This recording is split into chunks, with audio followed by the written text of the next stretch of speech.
All right, first one comes from Rocky D. What are the chances we get a Bills-Vikings Super Bowl? And if we got it, who do you think would win? Man, I think it's pretty low. I don't give the Vikings a great shake. I'll be honest, after what I saw in Week 18, but I think they're firmly, in terms of teams I would think could run through, probably like 10% chance in the NFC. Bills is more like 40. Yeah, it's a toss-up. You think it's that high? For the Bills to get through the AFC? 30? I would say like 30. Okay, 30 is fair. That's a great number. You Still take good, those odds. So then Bills you add those together. 30%. They're going to come at me. There's a lot of teams, okay? Bills Mafia does not play. So that's a 3% chance if we add those together. So that's what we give it. And who would win? The Chiefs. Talking about the Bills and Vikings. Oh, I'm sorry. I thought we were talking about I know what you thought. We were talking about the Super Bowl. I mean, it's in the dome. That would be actually a pretty good game. It would be. Because weather is not going to be a factor. Doesn't matter what pressure you throw at Josh Allen. His offensive line is elite. They do a tremendous job in prepping for pressures. I've been in a million of those blitz meetings with their O-line coach. In addition to that, if you do happen to have a free runner, good luck getting Josh Allen down. And you know what happens? If you miss him, you better hope that back end is aces because Josh Allen is not going to miss that throw off. This is what I'll say. If you actually have a front that can rush, we've seen Josh Allen struggle a little bit. We saw the Houston Texans game. We saw the Ravens game. But if you're adding from the second level. Yeah, but I'm saying, like, the Texans don't have to add. The Vikings essentially don't have to add either. If you're winning your matchups on the defensive line, not the guys that are mugged, not the guys that are green dog. I would say that's not true either because we saw New England do it in Week 17, and they went man coverage, and those receivers couldn't get off the damn press. I want to know if I'm going to throw that film out. I'm not sure yet. How can you throw it out? I don't know. You can't throw it.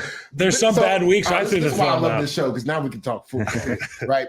Because when you look at it, everything that everybody was applauding Josh for, and this is not me throwing any shade, he definitely deserves to be in the MVP conversation. When you look at the Rams game, right? When you go back and you look at the Lions game, a lot of the plays he made were off-platform throws. Yep. Right? We know you can't consistently win doing that. Yeah. And it came to a head in New England because their corners could man up with their receivers, right? So now you go to a team like the Vikings who can do that with Byron Murphy and Stephon Gilmore, and Shaq Griffin's actually played really well for them on the outside, and you allow your front to go, or even go to Baltimore Ravens where their secondary has changed since they put Kyle Hamilton back at safety, right? Marlon Humphrey's an all-pro this year. He can man up with Shakir in the slot. Right. And then you talk about on the outside, Nate Wiggins has played really well the last couple of weeks. Now, Stevens has had some struggles, but I guarantee they'll probably shift coverage his way if it comes down to it. So that's the thing, right? That's what I want to watch because that first matchup they got, that's not going to be no cakewalk. No. That team leads the league in sacks. Yep. More specifically from the defensive line, the Denver Broncos. I think we could be looking at 100-yard Josh Allen rushing day, though, in Buffalo. That could be big. You know what I'm saying? I think Senard's going to be big. He's going rush lane integrity. They do a great job in Denver of falling into natural TTs, correct, and natural stunts. Zach Allen's been fantastic. Him, John Franklin, he's got a really good. They're like the same players. He's got a really good feel for where he needs to end up. Correct. But Josh Allen has a similar feel for where he's got to get to when that pocket breaks down. Right. And if they do have good coverage on the back end, there are holes to be had in the running game with Josh. Sure. And but that's the thing too. So like nobody's talking about the game, but I think that's going to be actually. Yeah, I like that. Because Sean Payton can dial it up, and that defense for Buffalo has given up a lot of explosives. And there's not many guys in the league right now who are as experienced as Sean Payton in the playoffs and getting a team ready to go and have that calm. And they're playing with house money this year. Yeah, so they're going to go in like free. You're right. Our next one comes from Simon Says. He says, if you're the Raiders, would you trade up for the second pick from Cleveland by offering to take Watson and his contract? No. Ooh. You would have to give me the second overall pick outright to take Watson and his contract because thank you. I mean, you're taking on $46 million each of the next two seasons against your cap. That is $90 a quarter of the cap. $90 million. You're taking on, or almost quarterback. I kind of like this idea though, because if you're the Raiders, you get your quarterback of the future, and you help Cleveland get off of all that bad money. Now the thing is, I would have to see the financials for the Raiders to see if it's possible. Which they're paying 4 head coaches right now. Yeah. Well, that doesn't count. That doesn't do anything. The cap, but it counts for Mark. Mark has to stop getting his car washed. I'll tell you that much. I mean, they have so many concerts there. He's got to be making so much money off of the stadium alone, bro. Does he get money from the Sphere too? Probably not. He needs to get a deal with that. But that's an interesting concept, though. JJ McCarthy. Because the Browns pioneered it with the Osweiler, right? The Osweiler. Yeah. Yes, they got a second rounder to take on his money. Yeah, his money, and it was far less than what they would have to take on. So that's why I'm saying you would have to give up the number 2 overall pick. Yeah, Briscoe laid it out here. It's going to be JJ McCarthy, Michigan man. I mean, my thing is, do you trade for a hurt player? Like, this is the second time. See, I had this conversation with my wife 2 days ago. She said, "Would you ever trade for her player?" I said, "This is a meniscus. Like, it's not like we're talking about." But it cost him the whole year. Wait, it was an Achilles. Was it a meniscus? Wasn't it? No, it was an Achilles. For JJ McCarthy? No, not JJ McCarthy. Oh, shoot! I thought we were talking about Deshaun still. No, we're talking about JJ McCarthy. Oh, okay. McCarthy. I was like, God, how wrong am I? I've had a meniscus. Yeah, and I went to training camp a month later after a meniscus surgery. We haven't even seen him on the sidelines, so it's just like he looks scrawny. I'll tell you that much. I'm saying, are you trading for that? This is the one that also has less of a risk when you fully repair it than when you remove it. The one that's like the surgery and you're back in 3 weeks is the bad one. That's what Dwayne Wade had. Yeah, where it ruins maybe your career longevity. Correct. To get it taken out altogether. I think that's why they did it that way. So that he's so young. Yeah. I got a bunch of dots. Because the people are just assuming. Again, what if Sam Darnold goes out here and plays like he did versus the Detroit Lions? Who says the Minnesota Vikings are willing to get rid of JJ McCarthy? Yeah, I doubt people got to stop assuming that he's going to be available. Like, no. And if he's available this early on, it's a fun thought experiment. It's a fun thought, but it doesn't mean he's just going to be available. If he's available this early on, what does that mean about what they think of him too? You know, if they're willing to move on from him this early on in his career. I mean, because Sam is still so young too. That's the thing. So 28. Is he? I thought he was 27.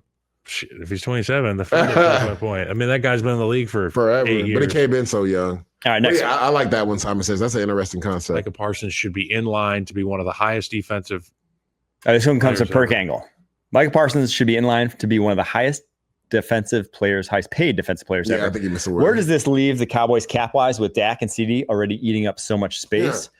What players do you expect to be cap casualties with this in mind? The problem is it eats up a lot of cap space. Yeah. Obviously, he's going to get paid a ton. They should do it. They have the space to do it. They have $15 million under the cap. With how you would structure it, you'd probably take a little hit now. The problem is like Dak's numbers the next few years are astronomical. Insane. 89 million.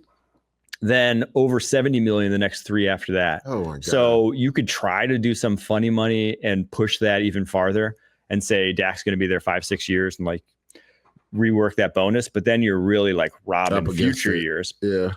I expect Terrence Steele to either be reworked or cut. Yeah. He has an $18 million cap hit this next season. He's going to be. And his pass pro. I should have kept playing. Not a strength. He might even be. I mean, if you want to keep him, I would even consider like putting him as the heir apparent to Zach Martin. I was going to say you could save money if he retires. Free, so they'll get that money back. Yeah.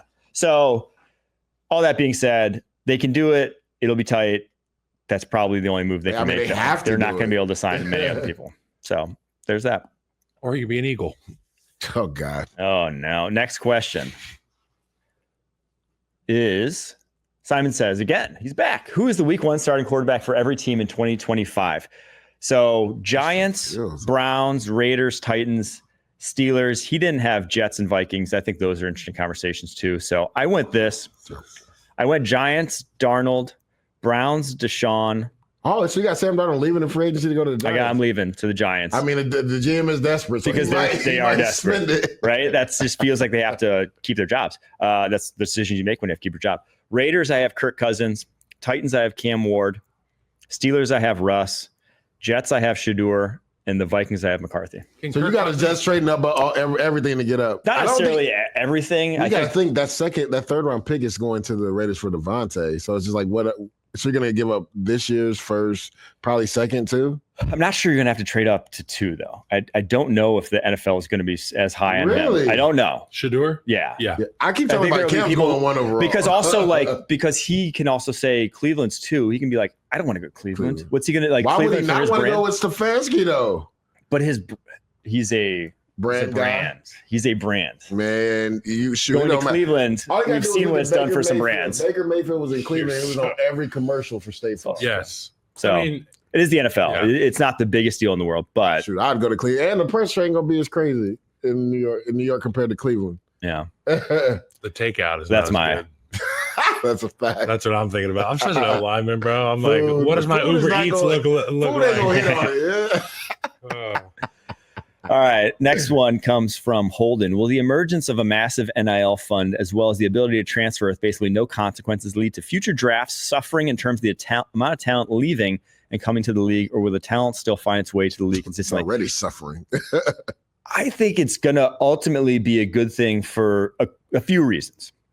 One is that guys are coming into the NFL older now. You have far fewer third-year guys declaring than ever before. That's true. And that's ultimately a good thing. And I think you're eating some of those early on because obviously like when guys are staying in school, you'll have some weak ones, but down the stretch, we'll have more consistently stronger ones. You'll get more Jaden Danielses, Bo Nix, guys who, and especially at the quarterback position, who are developing at the position there, or at the rate they're supposed to be developing against the competition they're supposed to be developing, and coming into the league more confident because of it. So I think it's good from that perspective. And I also think you're weeding out a lot more guys who aren't in it for the love of the game. By getting money early on, you see these guys who are transferring to 2 and 3 different spots because who's going to pay me the next paycheck? Those guys aren't going to be drafted highly. They're just not. NFL teams are going to shy away from those guys. Yeah. And it's not good for them developmentally. They won't be as good on collegiate football fields either when you're doing that every single year. So I do think that it will weed out some of those and will leave older people coming into the NFL more developed.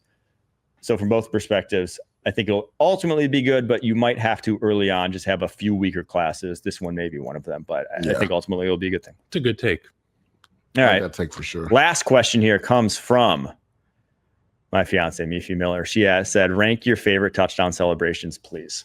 Ooh, of all time? This season. I saw Jamar Chase wipe a ball's ass. That was hilarious. He pulled the hanky out and he gave the front to back. He's wiped some butts. Sure. That was good. I would say anything that Cam Bynum and the Vikings defense. Yes. I mean, the white check. Those are her favorite. Was ridiculous, man. The flip. That one was probably the best one. Not technically touchdown celebrations, but defensive celebrations. That was great.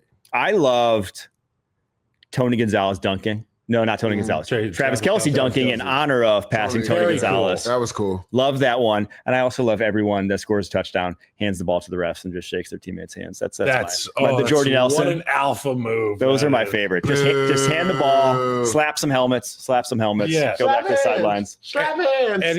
Anything where I like the celebrations where touchdown pass, quarterback doesn't sprint to the end zone. He celebrates with his O-line, when they rally. Wide receivers celebrate together. O-line and quarterback celebrate together. It's one of the coolest things in football. Sure. It's one of the coolest things. Great question, Vaya. Yeah.